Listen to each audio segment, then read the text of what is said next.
여러분, 밴쿠버에서 목회를 하셨던 목사님의 한 자녀가 있었는데 이름이 필립 킴입니다. 근데 그 형제가 지난 2024년 그림을 보여주시고 파리 올림픽에서 캐나다 선수 출전해 금메달을 땄습니다. 여러분, 경기 종목이 뭔지 아세요? 브레이크 댄스 아시죠? 옛날에 이런 거 하면 불량소년이라고 했거든요. 브레이크 댄스만 하고 다니면 저희가 하이스쿨 시절에도 이 브레이크 댄스가 굉장히 유행을 했어요. 여기저기서 막 그냥 이렇게 하면 막 오빠 막 그러고 근데 올림픽 정식 종목으로 2024년 파리 올림픽 때 채택이 되고 그리고 첫 대회에 참여해서 첫 번째 금메달을 딴 것입니다. 그 목사님 가정이 얼마나 경사하는지 몰라요. 금메달을 땄잖아요, 여러분. 그죠? 아주 경사였습니다. 우리 목사의 게시판에 막 그냥 축하한다고 여러 가지만 많은 저희가 있었습니다. 그런데 이 브레이킹이라고 하는 이 종목이 2024년 파리 올림픽에 있었지만 2028년 로스앤젤레스 올림픽에서 개최가 될까 안 될까요? 안 됩니다. 그러니까 어떻게 보면 이때 2024년도 파리 올림픽에서만 채택이 된 거예요. 그리고 28년도에는 그 종목이 없습니다. 어떻게 보면 필립 킴 형제가 때를 잘 타고 나서 금메달을 딴 거예요, 여러분. 아무리 내가 브레이킹을 열심히 하고 또 정말 나도 금메달 따겠다라는 마음을 간다 할지라도 때를 잘 맞추지 못하면 아무 소용이 없는 거예요, 여러분. 저는 이것을 보게 되면서 그만큼 선수들에게 때와 타이밍이 너무 중요하다라는 인식을 제가 하게 되었습니다. 여러분들이 오늘 읽으신 룻기 오늘 1장과 2장 본문을 보시면 여기에도 때와 타이밍이 얼마나 중요한지에 대해서 함께 등장하는 것을 보게 됩니다. 저는 지난주에 이어서 지난주에는 우리가 인생의 흉년에서 절망의 나락에서 그 인생을 하나님께서 어떻게 역전 인생으로 인도하실 때 세 가지 은혜의 도구를 사용하시는데 제일 먼저가 만남의 은혜였다고 말씀드렸습니다. 그렇죠, 여러분? 정말 아무것도 보잘것없고 텅 빈 인생에서 정말 다시 모압에서 베들레헴으로 돌아가는 그 나오미의 심정은 참으로 처참했을 것 같습니다. 거기다가 유대인의 며느리가 아니라 누구였습니까? 모압 여인 룻을 데리고 가게 되잖아요, 여러분. 그렇죠?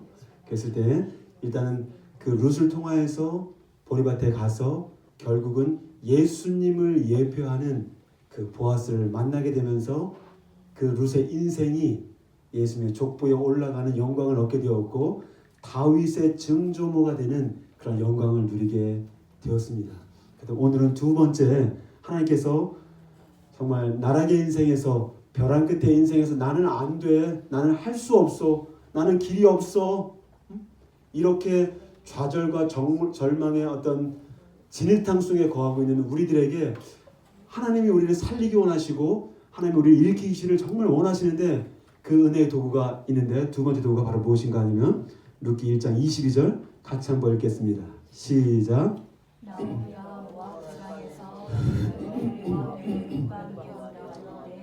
그들이 보리 추수 시작할 때 나오미가 모압 지방에서 그의 며느리 모압 여인 룻과 함께 돌아왔는데 그들이 언제 돌아왔습니까? 보리 추수 시작할 때에 베들레헴에 이르렀더라. 오늘 룻과 나오미가 언제 베들레헴으로 왔다고 지금 말씀하고 있나요? 보리 추수 시작할 때. 그렇죠.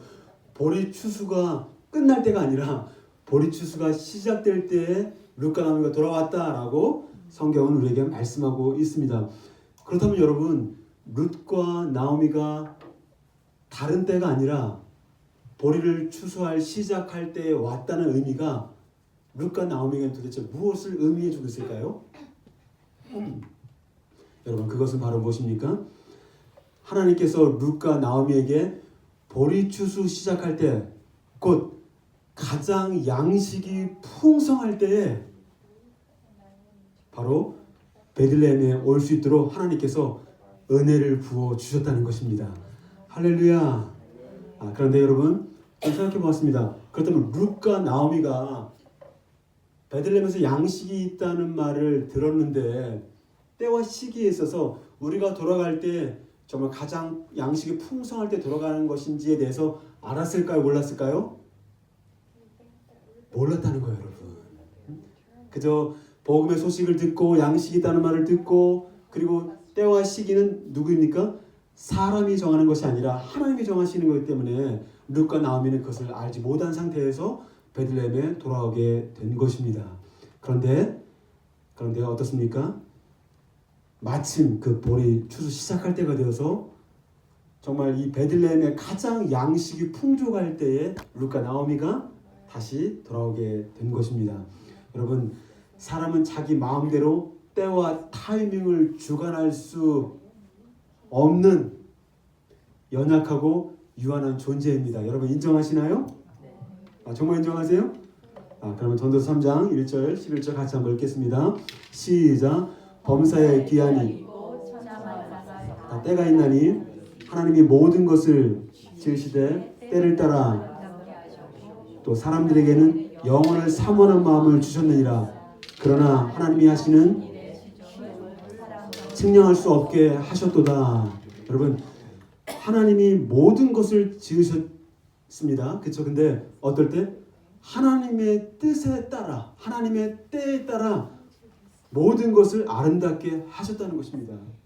여러분, 지금 우리는 그래도 저녁에 좀 춥지만 한국은 훨씬 더 춥다고 합니다.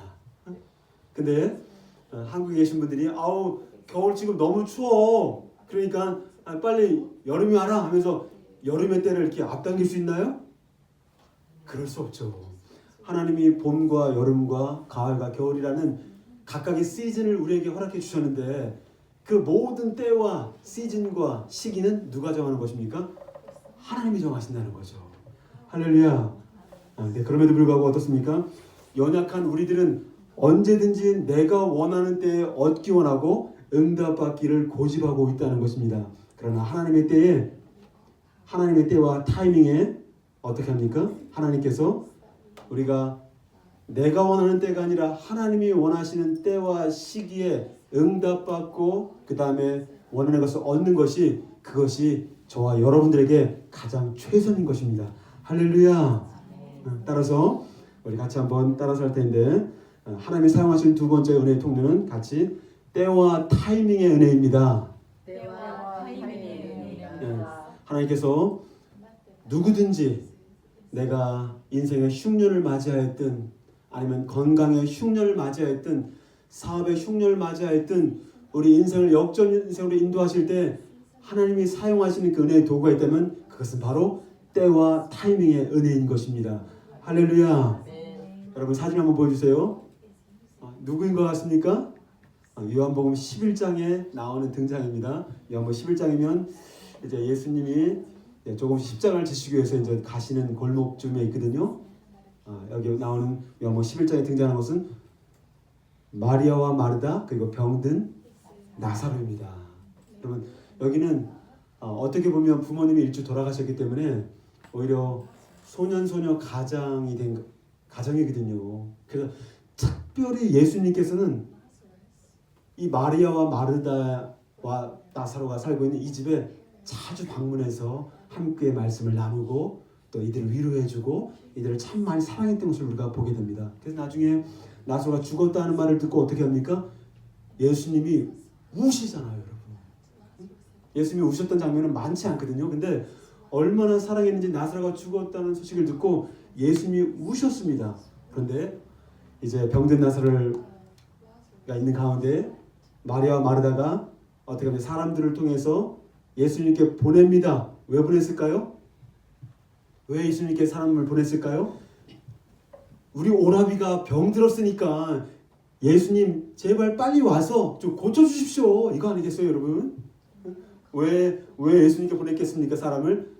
우리 오빠가 병들었으니까 정말 예수님 빨리 오셔서 좀 살려주십시오. 라고 했는데 그때 예수님이 어떻게 반응하십니까?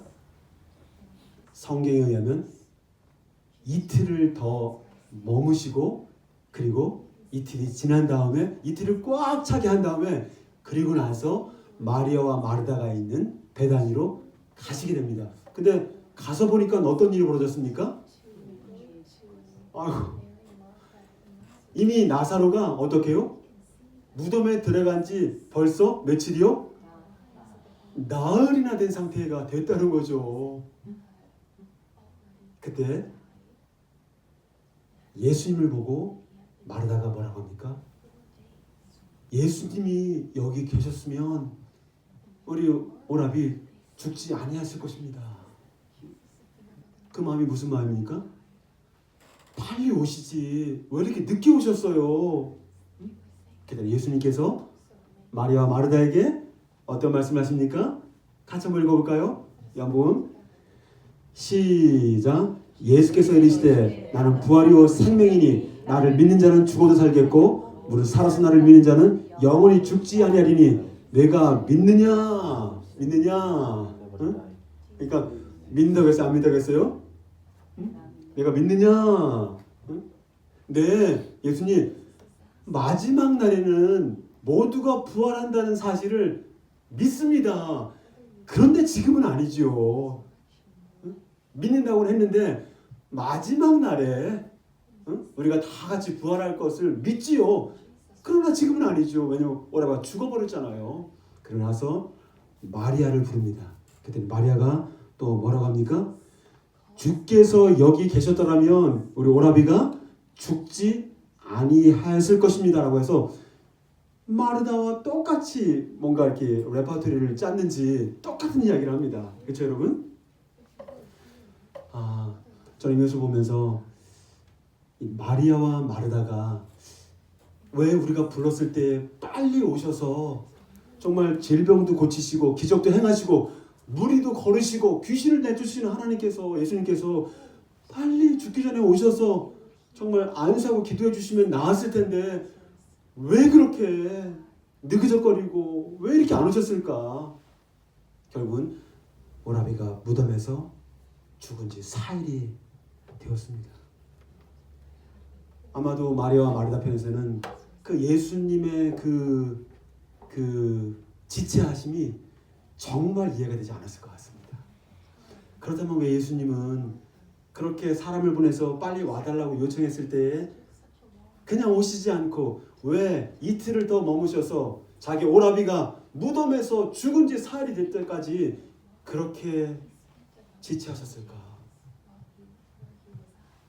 여러분, 인간적인 관점에서 예수님이 4일 늦게 오셨다고 생각했던 바로 그때가 뭡니까?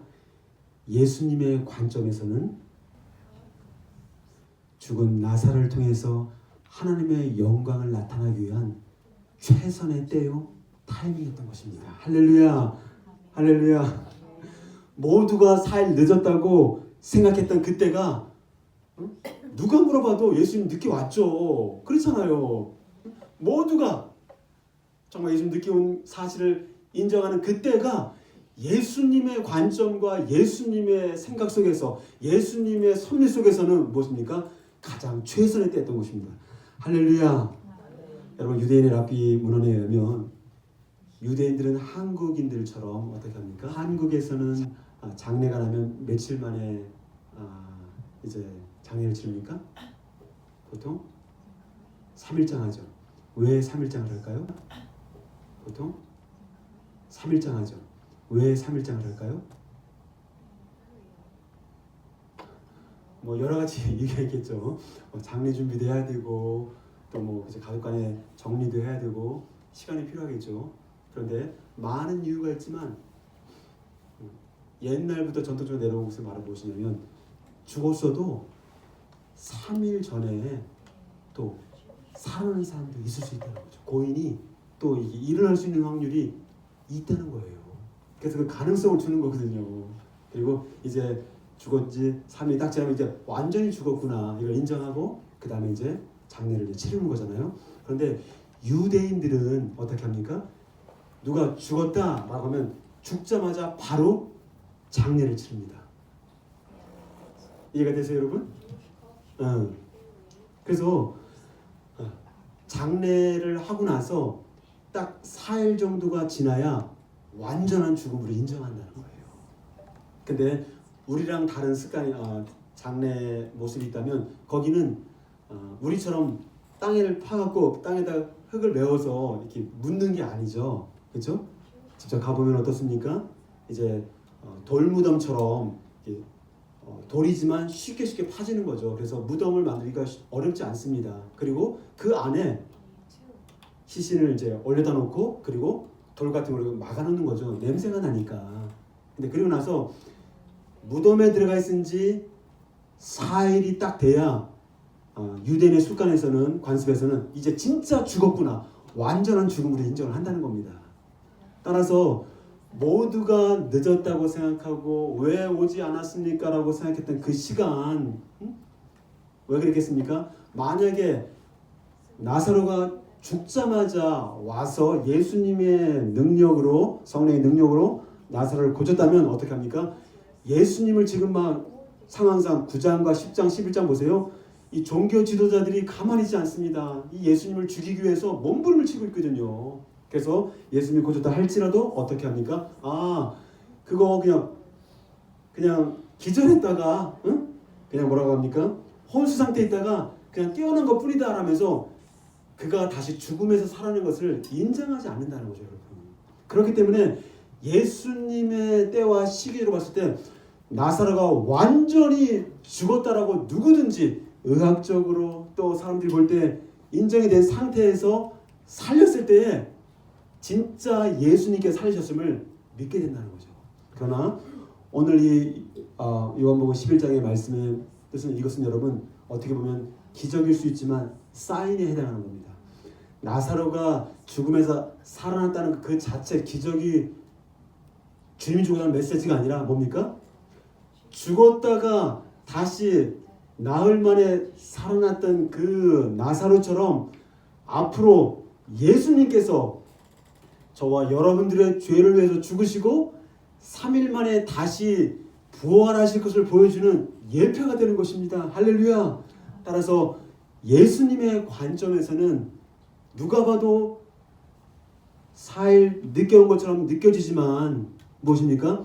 이 나사로를 통하여서 하나님의 영광을 나타나기 위한 그런 과정으로 어떻게 이틀을 더 유하시고 나사로가 완전히 죽었구나 라고 판단했을 그때 어떻게 합니까? 무덤 앞으로 가서 돌을 치우게 하고 나사로야 나오라 라고 선포했을 때 나사로가 어떻게 됐습니까?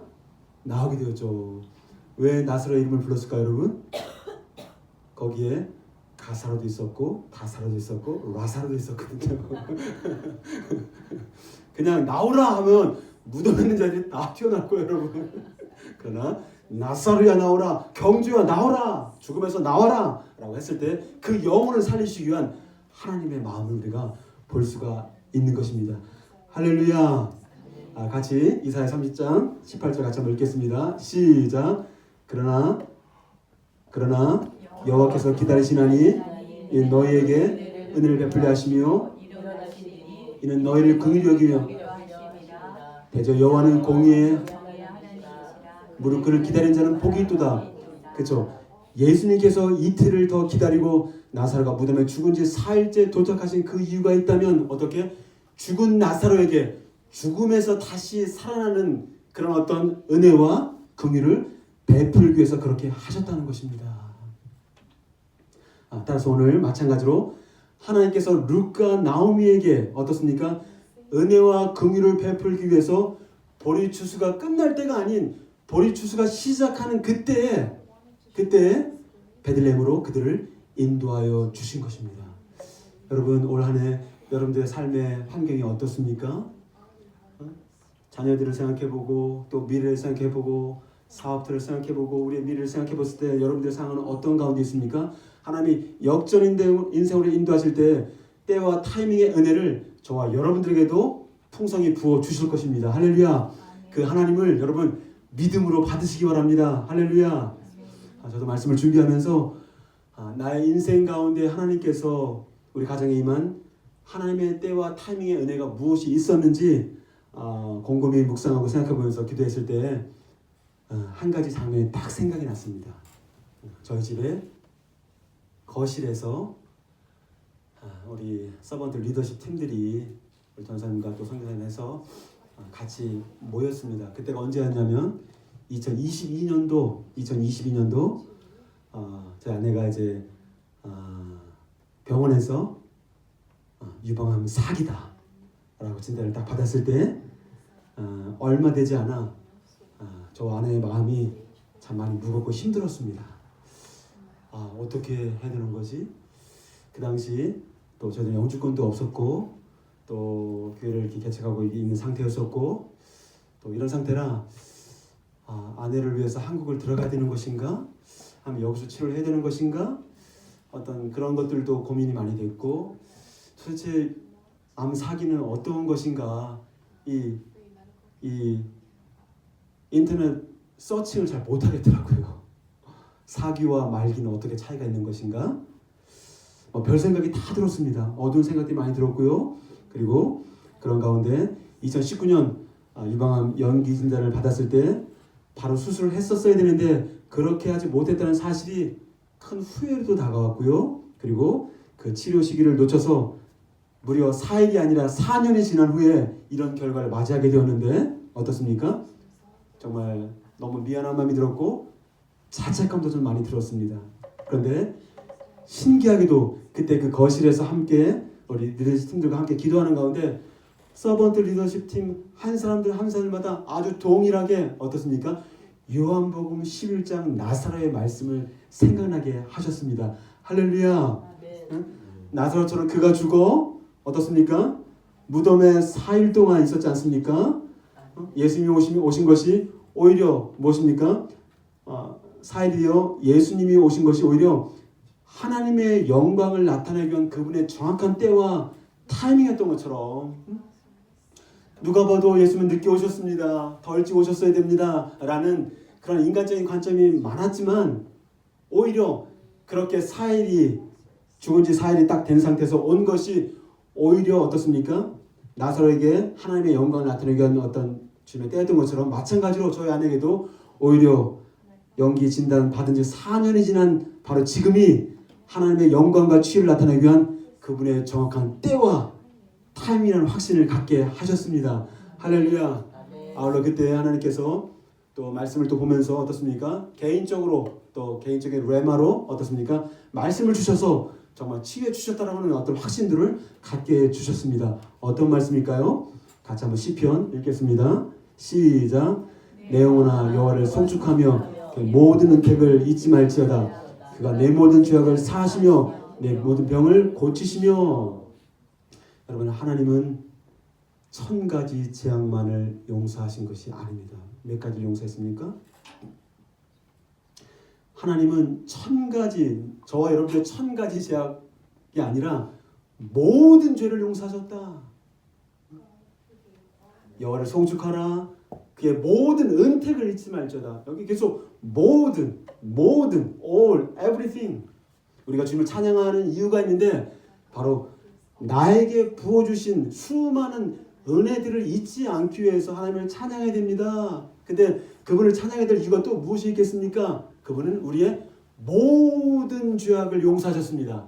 1000가지만 용서한 것이 아니라 모든 죄악을 용서하셨고 그리고 어떻습니까? 우리에게 10,000가지 질병만 치유해 주신다고 하는 것이 아니라 어떻게? 모든 질병을 치유해 주신다. 최근 자료에 의하면 인간이 걸릴 수 있는 질병의 종류를 다 세봤는데요. 대략 몇 가지가 나오는지 여러분 아시나요? 인간이 걸릴 수 있는 질병을 다 이렇게 세어봤는데 대략적으로 3만 개의 질병이 있다고 합니다. 3만 개. 그런데 주님은 뭐라고 하십니까? 우리 모든 죄를 용서하시고 모든 질병을 치유해 주셨다라고 우리에게 말씀을 통해서 확정을 지어주고 있는 것입니다. 따라서 누구든지 예수님을 믿고 그분의 약속을 믿음으로 받을 때 죄 용서와 치유 은혜가 우리에게 임하게 되는 것입니다. 할렐루야. 이렇게 살아있는 하나님의 말씀을 믿음으로 받는 자들은 세상에 감당치 못하는 하나님의 사람들이 되는 것입니다. 이제 하나님께서는 하나님의 때와 타이밍에 우리의 죄를 용서하시고 질병을 치유해 주신 것입니다. 할렐루야. 그렇다면 왜 하나님께서 인생의 흉년 가운데 있는 우리들 가운데 이런 때와 타이밍의 은혜를 이렇게 풍성히 부어주고 계실까요? 우리 7절을 보면 다 읽진 않지만 보아스는 룻으로 하여금 보리삭을 줄 때 어떻게 줬습니까? 하루 종일 넉넉하게 죽게 하십니다. 그리고 9절을 보시면 보아스는 룻에게 뭐합니까? 아주 땡볕이 있는 아주 너무 뜨거운 그 여름날에 어떻습니까? 물을 마시게 하되 충분히 마시게 합니다. 14절을 보시면 보아스는 룻에게 떡과 볶은 곡식을 주되 룻이 배불리 먹고 남게 하셨다라고 말씀하고 있고요. 23절 보시면 보아스는 룻에게 이삭 주기를 하되 보리 추수 마칠 때까지 아주 충분히 하루만 죽고 끝내세요 이렇게 하지 않고 보리 이삭이 진행되는 그 6주와 7주에 계속해서 날마다 와서 충분히 이삭을 주어 갈 수 있도록 그렇게 보아스가 배를 해줍니다. 그러니까 20절에 보니까 룻은 무너진 가정을 세워나갈 완벽한 구속자가 될 보아스를 만나게 되었습니다. 제가 지금까지 언급한 5가지에 대한 공통점이 있어요. 7절, 9절, 14절, 23절, 20절 제가 언급한 모든 것을 했을 때 공통점이 있습니다. 그게 바로 무엇일까요? 그것은 바로 인생의 흉년 가운데 있는 우리들을 역전으로 인도하실 때 어떻게 합니까? 차고 넘치는 풍성함을 주신다는 겁니다. 할렐루야. 네. 여러분 기대가 되지 않습니까? 하나님은 룻과 나오미에게 보리 추수 시작하는 때와 타이밍에 은혜를 주셔서 구속자이자 기업물을 자가 되는 보아스를 만나게 하셨고 그 보아스를 통하여서 보리삭을 넉넉하게 죽게 하셨고 물을 충분히 마시게 했고 떡과 볶은 곡식을 풍성히 먹고 남게 하셨습니다. 할렐루야. 저와 여러분들이 섬기는 하나님은 은혜를 주시되 차고 넘치며 풍성히 부어주시는 하나님이십니다. 우리 요한복음 10장 10절 같이 한번 읽겠습니다. 시작. 도둑이 오는 것은 도둑질하고 죽이고 내가 온 것은 양으로 생명을 얻게 하고. 그렇죠. 오늘 말씀을 통해서 저와 여러분들을 향한 정말 예수님의 그 엑기스 같은 그 마음은 우리로 하여금 생명을 누리되 차고 넘치는 풍성한 생명을 누리게 하는 것이라고 말씀을 통해서 확증하여 주고 있는 것입니다. 할렐루야. 이제 말씀을 여러분 마무리하겠습니다. 러시아에 문화했던 톨스토이 작품 가운데 3가지 질문이라는 주제의 이야기가 있습니다. 여기 보시면 한 나라의 왕이 다음과 같이 3가지 질문의 답을 갖고 이 답을 찾고 있습니다. 뭘까요? 제일 먼저 내 인생에서 언제가 제일 중요한가? 두 번째, 내 인생에서 누가 가장 중요한가? 세 번째, 내 인생에서 무엇이 가장 중요한가? 라는 질문을 가지고 이제 답을 찾고 있습니다. 여러분들 마음에 한번 답해 보십시오. 여러분 인생이 언제가 가장 중요합니까? 무엇이 가장 중요합니까? 누가 제일 중요합니까? 그래서 왕이 이제 왕국에 있는 신하들과 학자들의 이야기를 듣는데 이 3가지 질문에 대한 답변이 흡족하지 않다고 생각해서 어떻게 합니까? 이제 왕 궁궐을 떠나서 밖으로 나갑니다. 그래서 지혜자가 있다는 곳을 찾아갑니다. 그래서 지혜자가 땅을 이렇게 일구고 있었는데 그 지혜자를 만나서 자신이 갖고 있는 궁금한 질문을 3가지를 이렇게 이야기하고 있습니다. 그 답을 얻기 위해서. 그런데 갑자기 숲속에서 한 청년이 막 피를 흘리면서 막 달려오고 있는 거예요. 근데 이 왕이 그 모습을 보고 너무 당황스러워서 어떻게 합니까? 자신이 입고 있던 비단 옷을 찢어서 그 청년의 피 흐르는 장면을 묶어줍니다. 근데 알고 보니까 어떤 일입니까? 이 청년이 왕에 대하여 원한을 갖고 왕을 죽이려고 이렇게 오다가 왕의 호위병에 걸려서 칼에 찔린 거예요. 그런 상태에서 오게 된 거죠. 그 사실을 알고도 왕은 그 청년을 용서해 줍니다. 그러고 나서 그 청년은 어떻게 합니까? 왕이 베풀어진 그것에 감동하여서 내 평생 왕을 잘 모시겠습니다는 충성을 하게 됩니다. 그리고 난 사이에 이제 질문을 들었던 그 지혜자가 그 왕에게 3가지 질문에 대한 답을 해줍니다. 첫 번째 뭡니까? 우리에게 언제가 가장 중요하냐 했을 때 왕의 대답을 얘기를 하기를 지혜자가 왕이시여 가장 중요한 시간은 지금 이 시간입니다. 할렐루야. 여러분 언제가 제일 중요합니까? 지금이 제일 중요한 거예요, 여러분. 그리고 왕이시요 가장 중요한 사람이 누굽니까? 지금 나와 함께 있는 사람이 가장 중요하다는 거예요, 여러분. 응? 여기서 어려움을 당하면 누가 도와주겠습니까? 여기 곁에 있는 사람이 도와주겠죠. 같이 있는 사람들이. 응? 왕이시요 가장 중요한 일은 무엇입니까? 지금 나와 함께하고 있는 그 사람에게 사랑과 선행을 베푸는 것입니다. 여러분, 캄캄한 인생의 밤이 오면 오히려 낮에 보이지 않았던 새로운 밤하늘의 아름다움이 눈앞에 펼쳐집니다.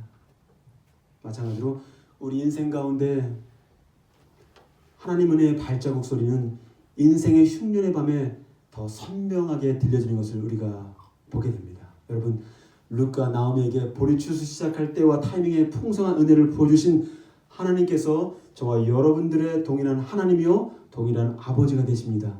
그 동일한 하나님이요 아버지 되신 그분께서 지금 저와 여러분들에게 이렇게 말씀하십니다. 말씀을 보겠습니다. 고린도후서 6장 2절 시작. 이르시되 내가 은혜 베풀 때 너에게 듣고 구원의 날에 너를 도왔다 하셨으니 보라 지금은 은혜 받을 만한 때요 보라 지금은 구원의 날이로다.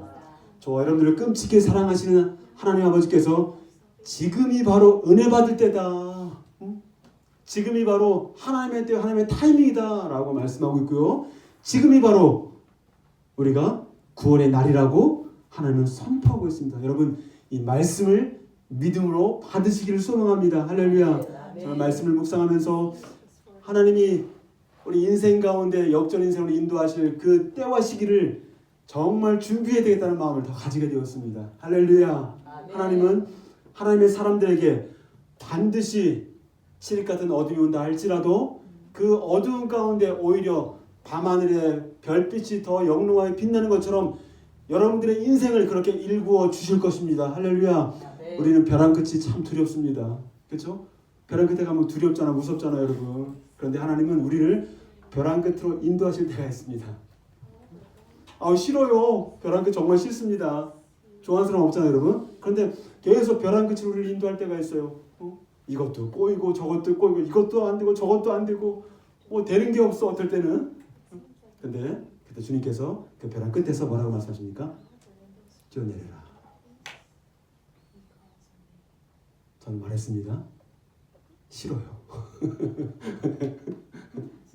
근데 하나님의 보이지 않는 손길이 저를 밀어버렸어요. 그래서 저는 밑으로 떨어졌어요. 그때 제가 깨달았습니다. 벼랑 끝에서 떨어지고 나니까 내가 날 수 있는 존재라는 걸 깨닫지 못했어. 그때 알게 되었습니다. 나는 날게 되었습니다. 할렐루야. 우리는 건강의 끝, 벼랑 끝, 재물의 벼랑 끝, 자녀들의 벼랑 끝, 많은 수많은 벼랑의 끝을 경험합니다. 절망을 경험합니다. 그런데 진짜 그 절망의 끝에서 떨어져 보니까 보여지는 하나님의 손길께서 그것을 감당할 수 있는 힘과 능력과 용기와 담대함을 주시더라는 거예요. 정말 그렇지 않습니까, 여러분? 우리는 싫을 수 있어요, 여러분. 인생의 흉년이 싫을 수 있잖아요. 그러나 그 흉년에서 정말 인생의 진흙탕 속에서 믿음의 꽃을 피워가시는 그 하나님을 만나려면 우리가 진흙탕 속에 거하는 것을 배워야 돼요. 싫지만 그럴 때 우리가 주님의 형상을 더 닮아갈 수 있고 그 주님의 은혜에 더 감격할 수 있는 삶을 살 수가 있는 것입니다. 올 한 해 저와 여러분들에게도 우리 추수 시작하는 때와 타이밍의 은혜를 충만히 부어주셔서 차고 넘치게 하시는 주님의 풍성함과 부유하심을 맛보는 복된 삶이 되시기를 주의 이름으로 축복합니다.